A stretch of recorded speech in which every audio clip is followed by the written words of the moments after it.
बंधन और मोक्ष का विवेचन, शिव पूजा का उपदेश, लिंग आदि में शिव पूजन का विधान, भस्म के स्वरूप का निरूपण और महत्व, शिव एवं गुरु शब्द की व्युत्पत्ति तथा शिव के भस्म धारण का रहस्य।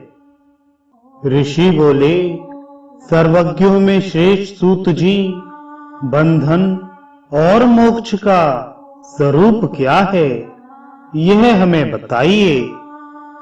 सूत जी ने कहा, महर्षियों, मैं बंधन और मोक्ष का स्वरूप तथा मोक्ष के उपाय का वर्णन करूंगा। तुम लोग आदर पूर्वक सुनो।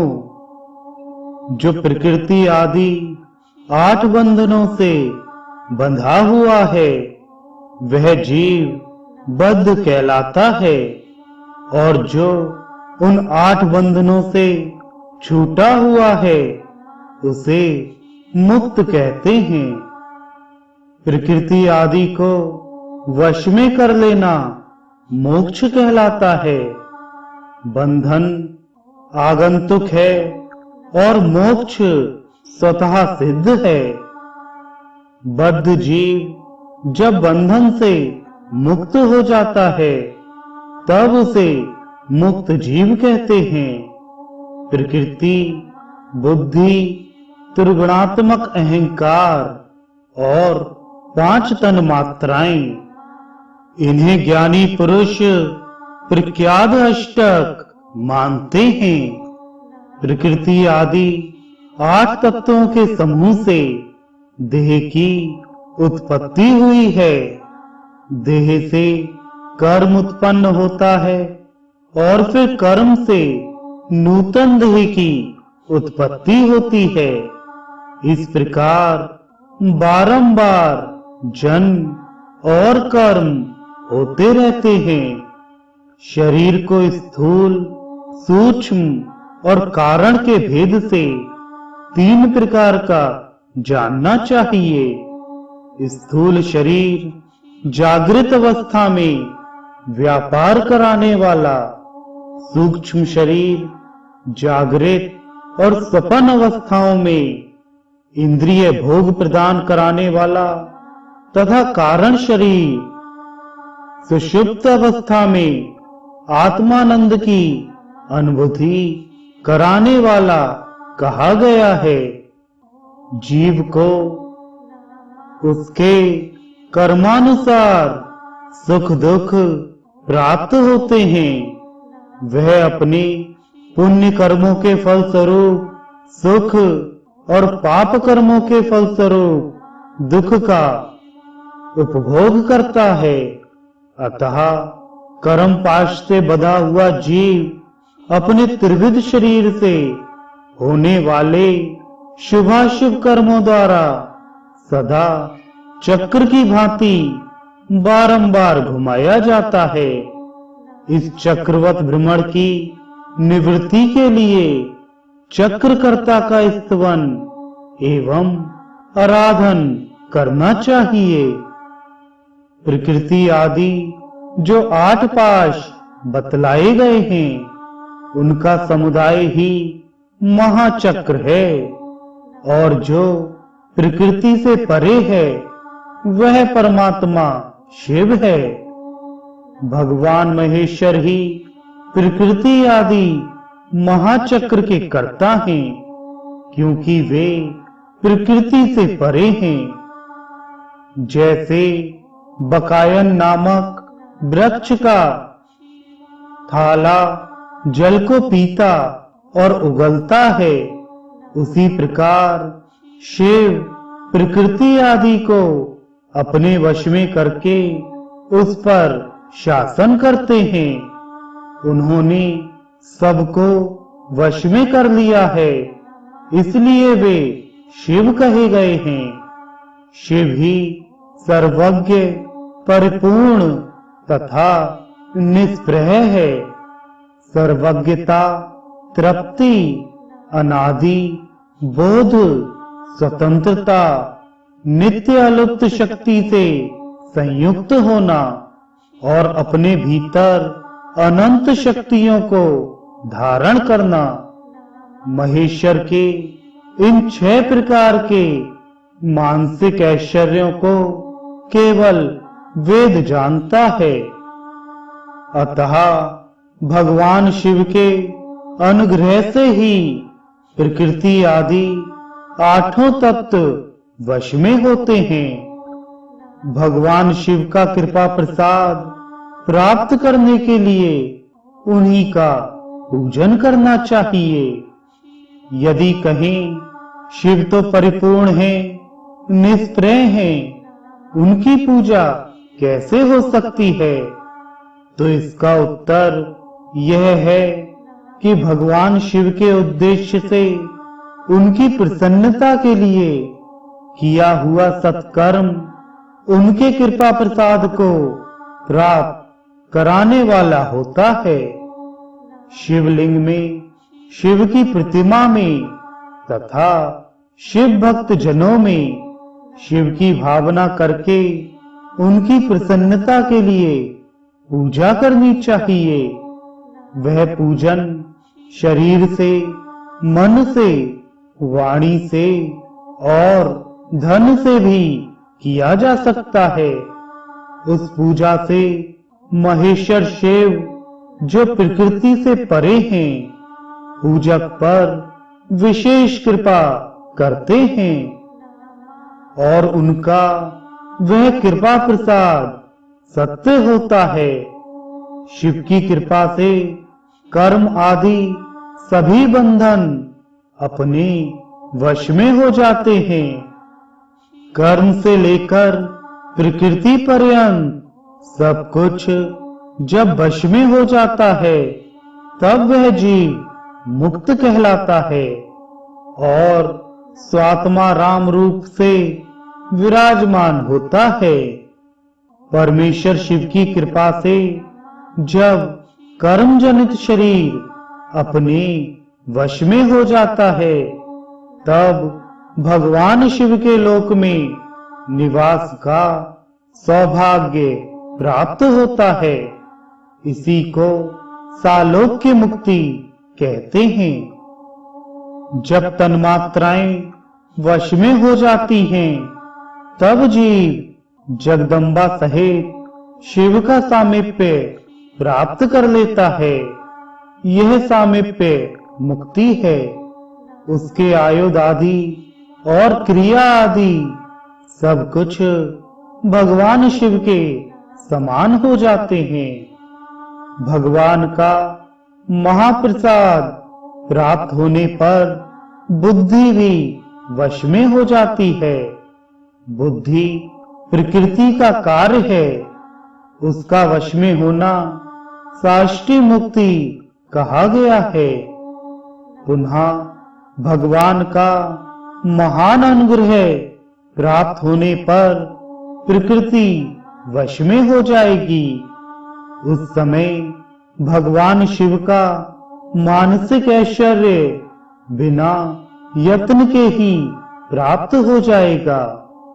सर्वज्ञता और तृप्ति आदि जो शिव के ऐश्वर्य हैं, उन्हें पाकर मुक्त पुरुष अपने आत्मा में ही विराजमान होता है। वेद और शास्त्रों में विश्वास रखने वाले विद्वान पुरुष इसी को सायुज्य मुक्ति कहते हैं। इस प्रकार लिंग आदि में शिव की पूजा करने से क्रमशः मुक्ति स्वतः प्राप्त हो जाती है। इसलिए शिव का कृपा प्रसाद प्राप्त करने के लिए तत्संबंधी क्रिया आदि के द्वारा उन्हीं का पूजन करना चाहिए। शिव क्रिया, शिव तप, शिव मंत्र जप, शिव ज्ञान और शिव ध्यान के लिए सदा उत्तरोत्तर अभ्यास बढ़ाना चाहिए। प्रतिदिन प्रातः काल से रात को सोते समय तक और जन्म काल से लेकर मृत्यु पर्यंत सारा समय भगवान शिव के चिंतन में ही बिताना चाहिए। सद्योजात आदि मंत्रों तथा नाना प्रकार के पुष्पों से जो शिव की पूजा करता है वह शिव को ही प्राप्त होगा। ऋषि बोले, उत्तम व्रत का पालन करने वाले सूत जी, लिंग आदि में शिव जी की पूजा का क्या विधान है, यह हमें बताइए। सूत जी ने कहा, द्विजों, मैं लिंगों के क्रम का यथावत वर्णन कर रहा हूं, तुम सब लोग ध्यान से सुनो। वह प्रणव ही समस्त अभीष्ट वस्तुओं को देने वाला प्रथम लिंग है, उसे सूक्ष्म प्रणव रूप समझो। सूक्ष्म लिंग निष्कल होता है और स्थूल लिंग सकल। पंचाक्षर मंत्र को ही स्थूल लिंग कहते हैं। उन दोनों प्रकार के लिंगों का पूजन तब कहलाता है। वे दोनों ही लिंग साक्षात मोक्ष देने वाले हैं। पौरुष लिंग और प्रकृति लिंग के रूप में बहुत से लिंग हैं। उन्हें भगवान शिव ही विस्तार पूर्वक बता सकते हैं, दूसरा कोई नहीं जानता। पृथ्वी के विकारभूत जो लिंग ज्ञात हैं, उनको मैं तुम्हें बता रहा हूं। उनमें स्वयंभू लिंग प्रथम है, दूसरा बिंदु लिंग, तीसरा प्रतिष्ठित लिंग, चौथा चर लिंग और पांचवा गुरु लिंग है। देव ऋषियों की तपस्या से संतुष्ट हो उनके समीप प्रकट होने के लिए पृथ्वी के अंतर्गत बीज रूप से व्याप्त हुए भगवान शिव वृक्षों के अंकुर की भांति भूमि को भेद कर नादलिंग के रूप में व्यक्त हो जाते हैं। वे स्वतः व्यक्त हुए शिव ही स्वयं प्रकट होने के कारण स्वयंभू नाम धारण करते हैं। ज्ञानी जन उन्हें स्वयंभू लिंग के रूप में जानते हैं। उस स्वयंभू लिंग की पूजा से उपासक का ज्ञान स्वयं ही बढ़ने लगता है। सोने चांदी आदि के पत्र पर, भूमि पर अथवा वेदी पर अपने हाथ से लिखे जो शुद्ध प्रणव मंत्र रूप लिंग है, उसमें तथा मंत्र लिंग का आलेखन करके उसमें भगवान शिव की प्रतिष्ठा और आवाहन करें। ऐसा बिंदुनादमय लिंग स्थावर और जंगम दोनों ही प्रकार का होता है। इसमें शिव का दर्शन भावनामय ही है, ऐसा निसंदेह कहा जा सकता है। जिसको जहां भगवान शंकर के प्रकट होने का विश्वास हो, उसके लिए वही प्रकट होकर वे अभीष्ट फल प्रदान करते हैं।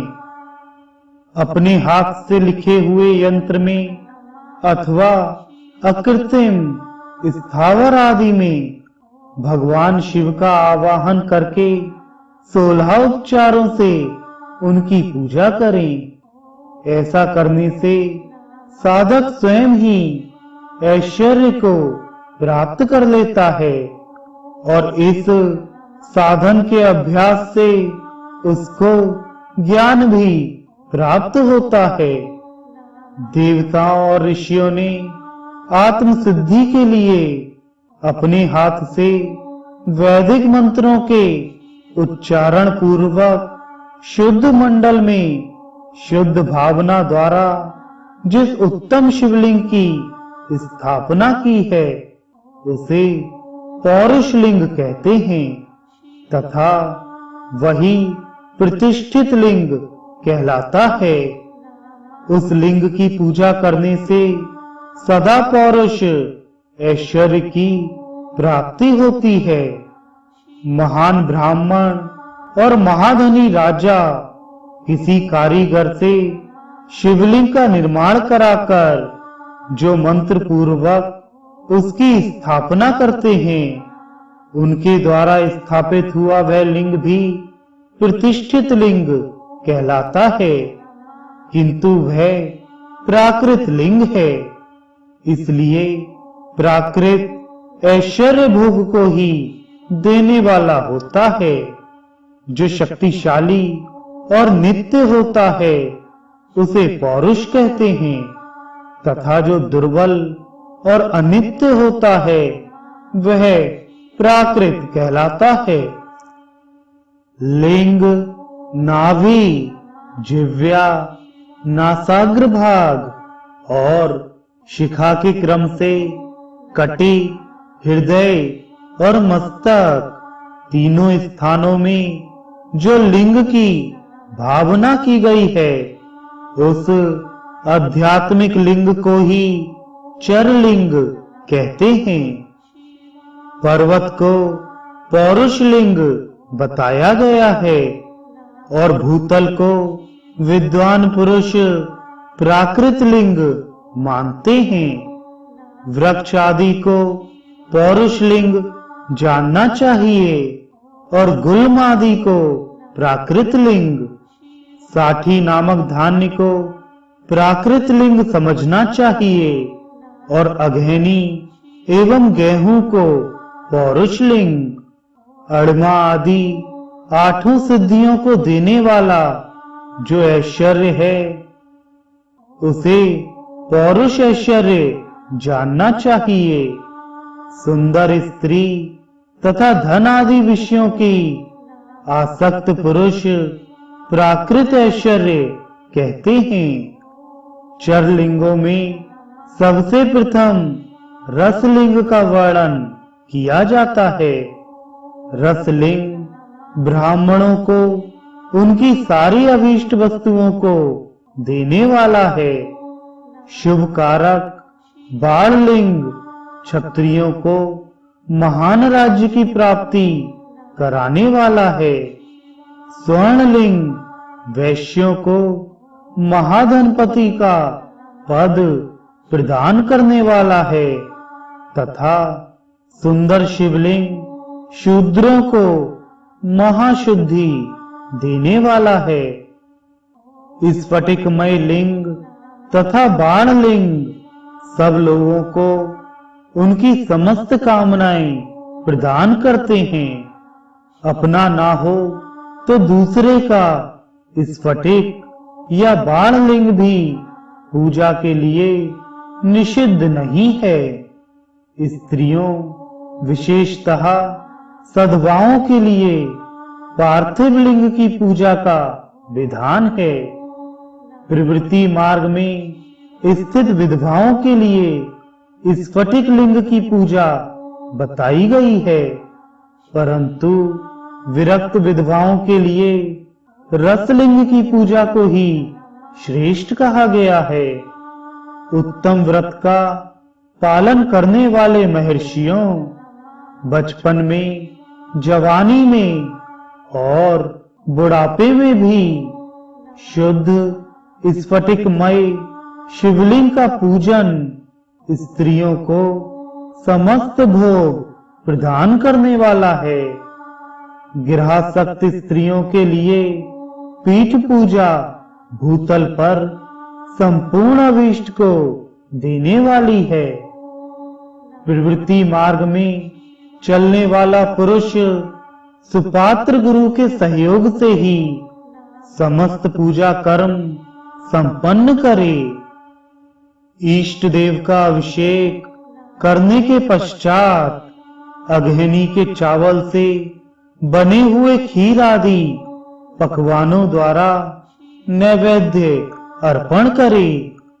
पूजा के अंत में शिवलिंग को संपुट में पधराकर घर के भीतर पृथक रख दें। जो निवृत्त मार्गी पुरुष हैं, उनके लिए हाथ पर ही शिवलिंग पूजा का विधान है।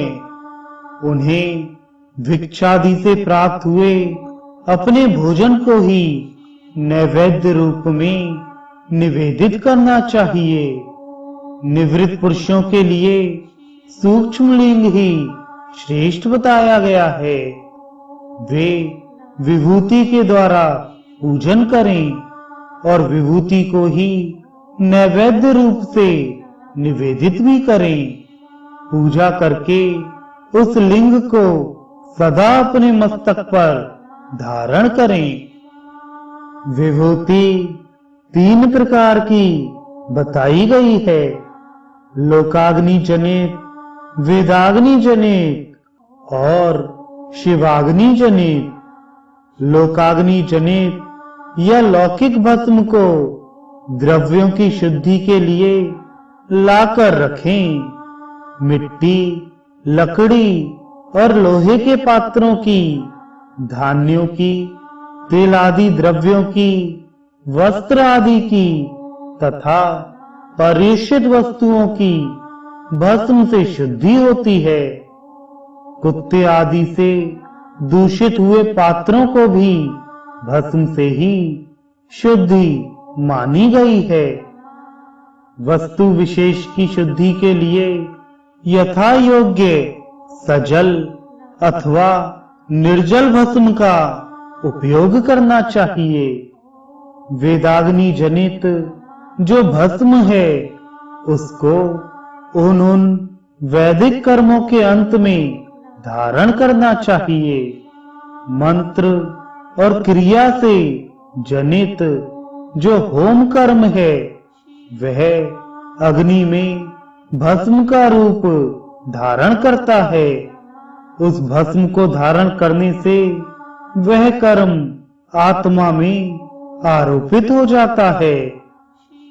अघोर मूर्तिधारी शिव का जो अपना मंत्र है, उसे पढ़कर बेल की लकड़ी को जलाएं। उस मंत्र से अभिमंत्रित अग्नि को शिवाग्नि कहा गया है। उसके द्वारा जले हुए काष्ठ का जो भस्म है, वह शिवाग्नि जनित है। कपिला गाय के गोबर अथवा गाय मात्र के गोबर को तथा शमी, पीपल, पलाश, बड़, अमलतास और बेर, इनकी लकड़ियों की शिवाग्नि से जलाएं। वह शुद्ध भस्म शिवाग्नि जनित माना गया है। अथवा कुश की अग्नि में शिव मंत्र के उच्चारण पूर्वक काष्ठ को जलाएं। फिर उस भस्म को कपड़े से अच्छी तरह छानकर नए घड़े में भरकर रख दें। उसे समय समय पर अपनी कांति या शोभा की वृद्धि के लिए धारण करें। ऐसा करने वाला पुरुष सम्मानित एवं पूजित होता है। पूर्व काल में भगवान शिव ने भस्म शब्द का ऐसा ही अर्थ प्रकट किया था। जैसे राजा अपने राज्य में सारभूत कर को ग्रहण करता है, जैसे मनुष्य सस्य आदि को जलाकर उसका सार ग्रहण करते हैं, तथा जैसे जठरा नल नाना प्रकार के भक्ष्य भोज्य आदि पदार्थों को भारी मात्रा में ग्रहण करके जलाकर सारतर वस्तु ग्रहण करता और उस सारतर वस्तु से स्वदेह का पोषण करता है, उसी प्रकार प्रपंचकर्ता परमेश्वर शिव ने भी अपने में आधे रूप से विद्यमान प्रपंच को जलाकर भस्म रूप से उसके सार तत्व को ग्रहण किया। प्रपंच को दग्ध करके शिव ने उसके भस्म को अपने शरीर में लगाया है। राख भभूत पोतने के बहाने जगत के सार को ही ग्रहण किया है। अपने शरीर में अपने लिए रत्न स्वरूप भस्म को इस प्रकार स्थापित किया है। आकाश के सार तत्व से केश, वायु के सार तत्व से मुख, अग्नि के सार तत्व से हृदय, जल के सार तत्व से कटिभाग और पृथ्वी के सार तत्व से घुटने को धारण किया है। इसी तरह उनके सारे अंग विभिन्न वस्तुओं के सार रूप हैं। महेश्वर ने अपने ललाट में तिलक रूप से जो त्रिपुंड धारण किया है, वह ब्रह्मा, विष्णु और रुद्र का सार तत्व है। वे इन सब वस्तुओं को जगत के अभ्युदय का हेतु मानते हैं। इन भगवान शिव ने ही प्रपंच के सार सर्वस्व को अपने वश में किया है। अतः इन्हें अपने वश में करने वाला दूसरा कोई नहीं है। जैसे समस्त मृगों का हिंसक मृग सिंह कहलाता है और उसकी हिंसा करने वाला दूसरा कोई मृग नहीं है, अतएव उसे सिंह कहा गया है। शकार का अर्थ है नित्य सुख एवं आनंद, इकार का अर्थ है पुरुष और वकार का अर्थ है अमृत स्वरूपा शक्ति। इन सबका सम्मिलित रूप ही शिव कहलाता है। अतः इस रूप में भगवान शिव को अपना आत्मा मानकर उनकी पूजा करनी चाहिए। अतः पहले अपने अंगों में भस्म मलें, फिर ललाट में उत्तम त्रिपुंड धारण करें। पूजा काल में सजल भस्म का उपयोग होता है और द्रव्य शुद्धि के लिए निर्जल भस्म का। गुणातीत परम शिव राजस आदि सविकार गुणों का अविरोध करते हैं, दूर हटाते हैं। इसलिए वे सबके गुरु रूप का आश्रय लेकर स्थित हैं। गुरु विश्वासी शिष्यों के तीनों गुणों को पहले दूर करके फिर उन्हें शिव तत्व का बोध कराते हैं, इसलिए गुरु कहलाते हैं। गुरु की पूजा परमात्मा शिव की ही पूजा है। गुरु के उपयोग से बचा हुआ सारा पदार्थ आत्मशुद्धि करने वाला होता है। गुरु की आज्ञा के बिना उपयोग में लाया हुआ सब कुछ वैसा ही है जैसे चोर चोरी करके लाई हुई वस्तु का उपयोग करता है। गुरु से भी विशेष ज्ञानवान पुरुष मिल जाए तो उसे भी यत्न पूर्वक गुरु बना लेना चाहिए। अज्ञान रूपी बंधन से छूटना ही जीव मात्र के लिए साध्य पुरुषार्थ है। अतः जो विशेष ज्ञानवान है वही जीव को उस बंधन से छुड़ा सकता है। जन्म और मरण रूप द्वंद्व को भगवान शिव की माया ने ही अर्पित किया है। जो इन दोनों को शिव की माया को ही अर्पित कर देता है वह फिर शरीर के बंधन में नहीं पड़ता। जब तक शरीर रहता है तब तक जो क्रिया के ही अधीन है वह जीव बद्ध कहलाता है।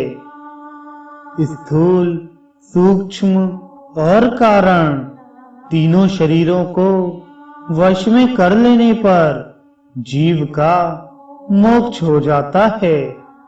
ऐसा ज्ञानी पुरुषों का कथन है। माया चक्र के निर्माता भगवान शिव ही परम कारण है। वे अपनी माया के दिए हुए द्वंद का स्वयं ही परिमार्जन करते हैं। अतः शिव के द्वारा कल्पित हुआ द्वंद उन्हीं को समर्पित कर देना चाहिए। जो शिव की पूजा में तत्पर हो वह मौन रहे, सत्य आदि गुणों से संयुक्त हो तथा क्रिया जप तप ज्ञान और ध्यान में से एक एक का अनुष्ठान करता रहे। ऐश्वर्य, दिव्य शरीर की प्राप्ति, ज्ञान का उदय, अज्ञान का निवारण और भगवान शिव के सामीप्य का लाभ, ये क्रमशः क्रिया आदि के फल हैं। निष्काम कर्म करने से अज्ञान का निवारण हो जाने के कारण शिव भक्त पुरुष उसके यथोक्त फल को पाता है। शिव भक्त पुरुष देश, काल, शरीर और धन के अनुसार यथा योग्य क्रिया आदि का अनुष्ठान करे। न्यायोपार्जित उत्तम धन से निर्वाह करते हुए विद्वान पुरुष शिव के स्थान में निवास करे। जीव हिंसा आदि से रहित और अत्यंत क्लेश शून्य जीवन बिताते हुए पंचाक्षर मंत्र के जप से अभिमंत्रित अन्न और जल को सुख स्वरूप माना गया है। अथवा कहते हैं कि दरिद्र पुरुष के लिए भिक्षा से प्राप्त हुआ अन्न ज्ञान देने वाला होता है। शिव भक्त को भिक्षान प्राप्त हो तो वह शिव भक्ति को बढ़ाता है। शिव योगी पुरुष भिक्षान को शंभु सत्र कहते हैं। जिस किसी भी उपाय से जहां कहीं भी भूतल पर शुद्ध अन्न का भोजन करते हुए सदा मौन भाव से रहें और अपने साधन का रहस्य किसी पर प्रकट ना करें। भक्तों के समक्ष ही शिव के महात्म्य को प्रकाशित करें। शिव मंत्र के रहस्य को भगवान शिव जानते हैं, दूसरा नहीं।